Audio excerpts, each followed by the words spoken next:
Campuran benzen toluen telah kita eksploitasi sebagai contoh untuk konsep-konsep yang telah kita pelajari pada beberapa video sebelumnya. Jika kita gunakan lagi campuran ini sebagai umpan untuk kolom distilasi, tentu mudah sekali menentukan senyawa apa yang menjadi produk atas dan produk bawah. Karena titik didih benzen lebih rendah dari toluen, maka benzen yang akan menjadi produk atas atau distilat dan toluen yang menjadi produk bawah. Tetapi bagaimana jika umpan terdiri dari 3 komponen atau lebih? Bagaimana menentukan komponen apa saja yang menjadi produk atas dan bawah?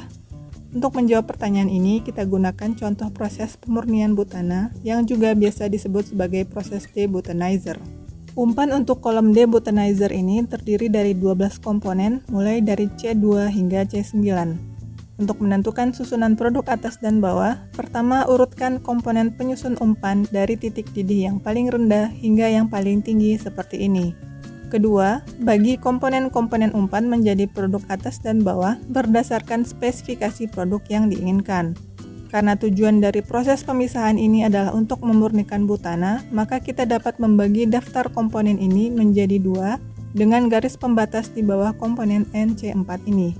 Berarti, semua komponen yang ada di atas garis akan menjadi produk atas dan yang di bawah garis menjadi produk bawah. Komponen yang tepat di atas garis dinamakan sebagai light key komponen atau biasa disingkat dengan LK, dan komponen yang tepat di bawah garis dinamakan sebagai heavy key komponen atau HK. Seperti namanya, penetapan light key komponen dimaksudkan untuk memastikan setiap komponen yang lebih rendah titik didihnya dari LK akan terbawa semua ke produk atas. Artinya, jika NC4 ini dapat terbawa ke produk distilat, maka isobutana sampai C2 otomatis akan berada di produk atas juga. Begitu juga dengan HK, komponen HK dipilih untuk memastikan setiap komponen yang lebih tinggi titik didihnya dari HK akan terbawa semua ke produk bawah. Artinya jika isopentana ini dapat terbawa ke bawah, maka normal pentana sampai C9 ini semuanya akan berada di produk bawah juga. Jika masih dengan umpan yang sama, kolom distilasi ini diubah fungsinya sebagai kolom depropanizer, di mana senyawa yang akan dimurnikan adalah C3, maka garis pembagi komponen ini akan berpindah tepat di bawah C3, sehingga komponen LK berubah menjadi C3 dan komponen HK menjadi isobutana. Balik lagi ke contoh kolom debutanizer. Tadi kita sudah membagi 2 komponen penyusun umpan dengan garis pembagi di antara normal butana dan isopentana. Karena efek gaya tarik antar molekul, komponen isopentana tidak bisa 100% terambil dan terbawa ke produk bawah. Pasti ada sebagian kecil dari isopentana atau HK ini yang terikut ke produk atas. Sama halnya dengan normal butana, komponen ini juga tidak bisa 100% terambil dan terbawa ke produk atas. Pasti ada sebagian kecil dari normal butana ini yang terikut ke produk bawah. Dalam perancangan proses dan unit distilasi, kita harus menentukan berapa jumlah maksimal heavy key komponen yang boleh terbawa ke produk distilat dan berapa jumlah maksimal light key komponen yang boleh terbawa ke produk bawah. Berikut ini adalah spesifikasi produk atas dan bawah yang diinginkan. Untuk produk atas, persentase mol maksimum isopentana adalah 0,5%, sementara untuk produk bawah, persentase mol normal butana yang boleh terbawa adalah maksimum 0,1%. Setelah menetapkan spesifikasi produk atas dan bawah, kita dapat melanjutkan ke neraca massa kolom distilasi. Seperti yang telah kita pelajari pada video sebelumnya, ada 3 aliran masuk ke kolom distilasi, yaitu feed, reflux, dan boil up. Dan ada 2 aliran keluar, yaitu overhead vapor dan bottom liquid. Sehingga neraca massa kolom distilasi dapat ditulis sebagai berikut. V atau overhead vapor akan dikondensasikan total menjadi liquid dan terbagi 2 menjadi reflux dan produk distilat. Sehingga V sama dengan R tambah D. L atau bottom liquid akan diuapkan sebagian menjadi boil up atau BU dan sisanya diambil sebagai produk bottom. Sehingga L sama dengan BU tambah B. Dengan demikian, neraca massa kolom distilasi dapat disederhanakan sebagai berikut. Dari persamaan tersebut, R dan BU dapat dihilangkan, sehingga bentuk persamaan akhir neraca massa kolom distilasi yaitu F sama dengan D tambah B.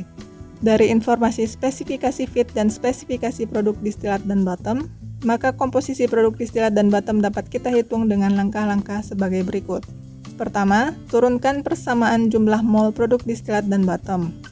Karena normal butana adalah LK, maka semua komponen yang lebih ringan dari normal butana diasumsikan terbawa ke produk atas. Berarti komponen penyusun produk distilat terdiri dari C2 sampai NC4 dan sedikit isopentana. Jumlah mol etana hingga isobutana dapat diketahui dengan mengalihkan fraksi mol masing-masing komponen tersebut di feed dengan laju alir molnya di feed. Sementara jumlah normal butana di produk atas belum diketahui karena ada sebagian kecil dari normal butana yang terbawa ke produk bawah. Jumlah mol isopentana yang terbawa ke produk atas juga belum diketahui. Untuk itu, kita simbolkan mol normal butana di produk atas sebagai A dan mol isopentana di produk atas sebagai B. Berarti mol total produk distilat adalah total mol C2 hingga IC4 ditambah A dan ditambah B. Kita beri simbol mol total C2 hingga IC4 ini sebagai deaksen. Dengan cara yang sama, kita dapat menurunkan persamaan jumlah mol untuk produk bottom. Komponen yang sudah pasti dapat diasumsikan terbawa semua ke produk bottom adalah komponen yang lebih berat dari isopentana, yaitu normal pentana hingga C9, yang mol masing-masing dapat diketahui dengan mengalihkan fraksi molnya di feed dengan laju alir molnya di feed.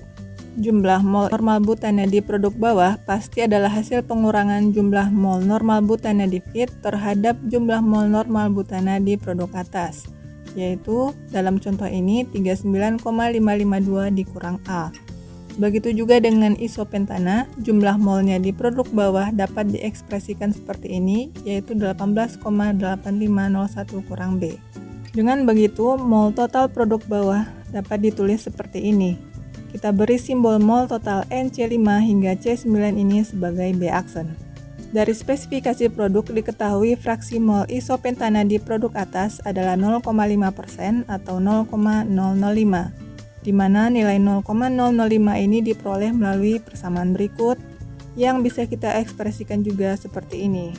Persamaan ini jika disederhanakan lebih lanjut akan menjadi seperti ini bentuk akhirnya. Kemudian untuk normal butana diketahui fraksi molnya di produk bawah adalah 0,1% atau 0,001, di mana nilai 0,001 ini diperoleh melalui persamaan berikut yang jika disederhanakan akan menjadi seperti ini bentuk akhirnya. Dengan memasukkan nilai D aksen dan B aksen, nilai A atau mol normal butana di produk atas dapat dihitung, yaitu sebesar 39,4895 mol per jam. Berarti nilai B atau mol isopentana di produk atas juga dapat dihitung, yaitu sebesar 0,5929 mol per jam. Dari sini kemudian kita dapat melengkapi laju alir mol dan fraksi molnya untuk komponen-komponen di produk distilat dan bottom. Setelah menyelesaikan neraca massa, kita dapat beranjak pada penentuan kondisi operasi kolom distilasi. Ada dua temperatur yang harus kita tentukan untuk operasional kolom distilasi, yaitu temperatur kondenser dan temperatur reboiler. Selain itu, kita juga harus menentukan tekanan kondenser dan reboiler. Penentuan temperatur dan tekanan operasional ini adalah bagian dari perancangan kolom distilasi. Untuk merancang temperatur kondenser, pertama kita harus menentukan fluida pendingin yang akan kita gunakan, apakah air atau udara. Fluida pendingin yang digunakan akan menentukan temperatur terendah yang dapat dicapai pada proses kondensasi dan pada akhirnya akan menentukan tekanan kondenser dan tekanan reboiler. Jadi intinya, temperatur dan tekanan keseluruhan bagian kolom distilasi akan sangat ditentukan oleh jenis fluida pendingin yang dipilih. Pemilihan fluida dingin apakah air atau udara didasarkan pada ketersediaan fluida tersebut. Jika di sekitar pabrik tidak ada sumber air yang memadai untuk digunakan sebagai air pendingin, maka kondensasi overhead vapor menggunakan udara menjadi pilihan yang diambil. Jika air yang digunakan sebagai pendingin, maka kenaikan temperatur air akibat dari proses kondensasi ini adalah antara 3-5 derajat Celcius. Misalnya temperatur inlet air pendingin adalah 30 Celcius, maka temperatur air pendingin setelah meninggalkan kondenser adalah antara 33-35 derajat Celcius. Artinya, temperatur kondensat yang dihasilkan tidak bisa lebih rendah dari 35 derajat Celcius, karena temperatur keluaran fluida panas harus lebih tinggi dari temperatur keluaran fluida dingin. Sementara jika menggunakan udara sebagai pendingin, kenaikan temperatur udara adalah antara 7-10 derajat Celcius. Sehingga jika temperatur udara di sekitar pabrik adalah 35 derajat Celcius, maka temperatur keluaran udara adalah antara 42 hingga 45 derajat Celcius dan temperatur kondensat tidak bisa lebih rendah dari 45 derajat Celcius. Mari kita lihat efek pemilihan fluida pendingin pada tekanan kondenser. Perhatikan diagram berikut ini. Jenis kondenser yang digunakan pada contoh ini adalah total kondenser, di mana fluida panas akan terkondensasi seluruhnya menjadi liquid. Fluida panas pada kondenser ini adalah overhead vapor. Karena overhead vapor hanya mengalami perubahan fasa, maka komposisi vapor ini sama dengan komposisi kondensat yang dihasilkan dan tentunya sama dengan komposisi produk distilat yang telah dihitung sebelumnya. Dalam perancangan kolom distilasi, overhead vapor yang meninggalkan kolom diasumsikan berada dalam kondisi saturated vapor, yang artinya overhead vapor ini berada pada temperatur dew. Temperatur umpan air pendingin pada contoh ini diasumsikan 30 Celcius dan temperatur keluarannya kita tetapkan 35 derajat Celcius. Dengan demikian, temperatur keluaran fluida panas harus di atas 35 derajat Celcius, misalnya 37 derajat Celcius.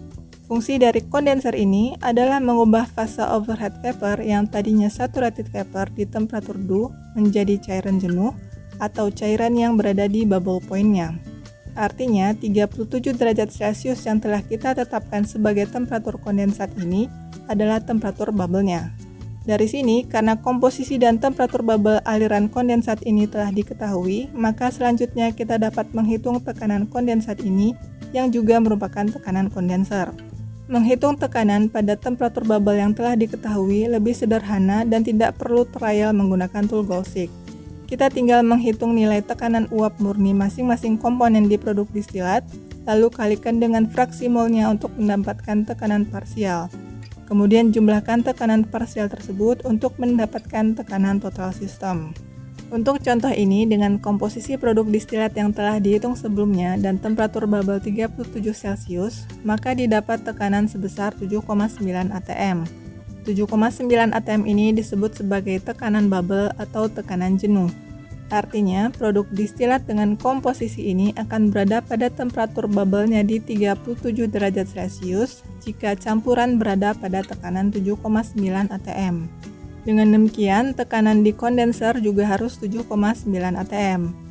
Jika misalnya tidak ada pressure drop di kondenser, maka tekanan aliran overhead vapor ini juga akan 7,9 atm dan tekanan di bagian teratas kolom juga 7,9 atm. Dan ini adalah poin yang sangat penting, karena selama di kondenser tidak ada pressure drop, maka tekanan kondenser sama dengan tekanan kolom di bagian paling atas. Setelah mengetahui tekanan bagian atas kolom, kemudian kita dapat menghitung temperatur dew overhead vapor. Nilai temperatur dew ini nantinya akan dibutuhkan untuk menghitung kebutuhan air pendingin di kondenser. Prosedur kalkulasi temperatur dew adalah kebalikan dari temperatur bubble. Jika pada perhitungan temperatur bubble, komposisi yang kita input adalah nilai X, maka untuk temperatur dew, komposisi yang kita input adalah nilai Y. Sebelumnya telah saya jelaskan bahwa komposisi overhead vapor sama dengan komposisi produk distilat. Mereka hanya berubah fasa. Maka nilai Y atau komposisi vapor yang kita input pada spreadsheet ini adalah komposisi produk distilat. Setelah itu, yang kita hitung adalah tekanan parsial tiap komponen dengan formula P sama dengan Y dikali P total atau 7,9 atm yang telah dikonversi ke mm²Hg. Kemudian hitung nilai P uap murni dengan menggunakan nilai tebakan awal temperatur. Berikutnya, buat formula nilai X untuk tiap komponen yang dihitung menggunakan hukum Raoult dan Dalton, di mana X sama dengan Y kali P total dibagi P uap murni, atau sama dengan tekanan parsial dibagi tekanan uap murni. Lalu jumlahkan nilai X dan Gaussic nilainya agar sama dengan 1 dengan mengubah nilai temperatur. Dari kalkulasi ini diperoleh nilai temperatur dew overhead vapor untuk contoh ini pada 7,9 atm adalah sebesar 50,5 derajat Celcius. Berarti ini adalah kondisi operasi di kondenser di mana overhead vapor harus diturunkan temperaturnya dari 50,5 Celcius menjadi 37 Celcius agar seluruh vapor terkondensasi sempurna. Kemudian kita dapat beralih ke bagian terbawah kolom dan reboiler. Untuk bagian bawah kolom, kondisi operasi pertama yang dapat kita hitung justru adalah tekanannya. Di dalam kolom distilasi, terdapat perbedaan tekanan antara bagian atas dan bagian bawah kolom. Tekanan di bagian bawah kolom harus selalu lebih tinggi dari tekanan bagian atas kolom agar vapor dapat naik ke bagian atas. Perbedaan tekanan di kolom ditentukan dengan mengetahui jumlah tray yang ada di dalam kolom. Umumnya, perbedaan tekanan antar tray diasumsikan sebesar 0,1 psi. Maka jika ada 10 tray, total perbedaan tekanan di dalam kolom adalah 1 psi. Dan tekanan bawah dapat dihitung dengan menjumlahkan tekanan atas dengan total perbedaan tekanan. Namun, di awal perancangan proses distilasi, kita belum memiliki informasi jumlah tray yang ada di kolom. Maka sebagai preliminary design atau prarancangan, kita asumsikan bahwa perbedaan tekanan total antara bagian atas dan bawah kolom adalah 5 psi. 5 psi ini merupakan asumsi pressure drop yang umum digunakan pada preliminary design unit operasi. Sehingga kemudian kita dapat menghitung tekanan bagian bawah kolom yaitu 7,9 atm ditambah 5 psi atau 0,34 atm dan sama dengan 8,24 atm. Umumnya proses yang terjadi di dalam reboiler tidak menghasilkan penurunan tekanan. Oleh karena itu, tekanan di bagian bawah kolom akan sama nilainya dengan tekanan di reboiler yaitu 8,24 atm. Lalu karena tekanan di reboiler sudah diketahui dan kita juga telah menghitung komposisi produk bottom, maka kita dapat menghitung temperatur di reboiler. Bottom liquid yang meninggalkan bagian bawah kolom dan memasuki reboiler diasumsikan berada dalam kondisi saturated liquid atau berada pada temperatur bubble. Bottom liquid ini akan diuapkan menjadi boil up.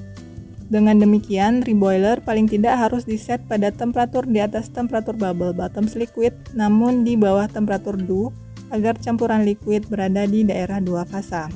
Untuk dapat menentukan berapa nilainya, tentu kita harus menghitung temperatur bubble dan dew campuran liquid di bagian bawah ini. Kalkulasi temperatur bubble untuk campuran dengan komponen penyusun lebih dari 2 seperti ini sama saja dengan kalkulasi temperatur bubble untuk campuran dengan 2 komponen. Pertama, susun komponen penyusun produk bottom, lalu pada kolom X ini isikan komposisi produk bottom yang telah dihitung sebelumnya. Untuk diketahui, dengan skema proses seperti ini, komposisi produk bottom sama dengan komposisi bottom liquid yang mengalir ke reboiler. Dan temperatur bubble dan dew yang akan kita hitung adalah untuk aliran bottom liquid ini.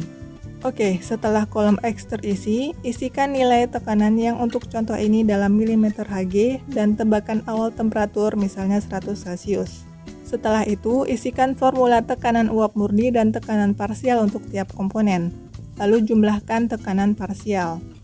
Terakhir, goal seek nilai total tekanan parsial agar sama dengan tekanan reboiler yaitu 6262,4 mm Hg dengan mengubah nilai temperatur. Dari hasil kalkulasi menggunakan goal seek, temperatur bubble untuk bottom liquid pada 8,24 atm adalah 128,78 Celcius. Temperatur dew untuk bottom liquid pada 8,24 atm dapat dihitung dengan metode yang sama dengan kalkulasi temperatur dew overhead vapor. Nilai Y yang kita input ke simulasi spreadsheet ini adalah komposisi bottom liquid karena kita ingin mengetahui pada temperatur berapa bottom liquid dengan komposisi ini akan 100% teruapkan. Kemudian, setelah melakukan rangkaian prosedur yang sama dari kalkulasi nilai tekanan parsial, tekanan uap murni hingga akhirnya tiba di step goal seek total X, temperatur dew untuk bottom liquid pada contoh ini adalah 147,8 derajat Celcius. Proses yang terjadi di reboiler adalah penguapan sebagian dari bottom liquid menjadi boil up. Karena liquid yang memasuki reboiler sudah dalam kondisi jenuh atau siap menguap, maka penambahan sedikit panas laten dari steam akan memicu terjadinya penguapan. Sehingga temperatur penguapan di reboiler akan berada di antara temperatur bubble dan dew liquid yang memasuki reboiler. Yang dalam contoh ini adalah antara 128,78 dan 147,8 derajat Celcius. Berapa tepatnya temperatur di reboiler tidak dapat langsung ditentukan pada tahap ini karena temperatur penguapan bergantung pada jenis reboiler yang digunakan dan laju alir boil up yang dibutuhkan.